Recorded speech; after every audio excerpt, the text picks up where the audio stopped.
ஒரு நாள் ஒரு அப்பாவும் பையனும் ட்ரெயின்ல போயிட்டு இருக்காங்க. சந்தோஷத்தோட போயிட்டு இருந்த பையன் சொல்றான், "அப்பா பாருங்களேன்ப்பா, மரம்லாம் நமக்கு பின்னாடியே போகுதுப்பா. மலையெல்லாம் நமக்கு பின்னாடி போகுதுப்பான்னு."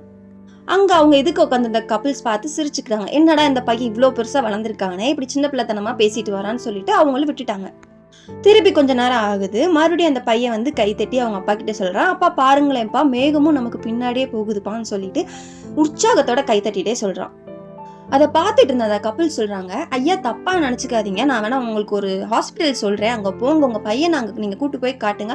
கண்டிப்பா குணமாகும்னு" சொல்றாங்க. அதுக்கு அவங்க அப்பா சொல்றாரு, "ஹாஸ்பிட்டல்ல இருந்தா வரோம். என் பையனுக்கு இன்னைக்கு தான் கண் ஆப்ரேஷன் முடிஞ்சு கண்ண தொறந்திருக்கான்.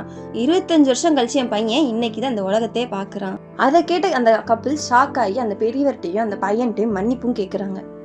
Don't judge a book by its cover. எந்த ஒரு விஷயத்தையும் நம்ம தெரியறதுக்கு முன்னாடி அவங்க அப்படிதான் இருப்பாங்க, அது அப்படிதான் இருக்கணும்னு சொல்லிட்டு நம்மலாம் எதுவுமே கற்பனை பண்ணிக்க கூடாது.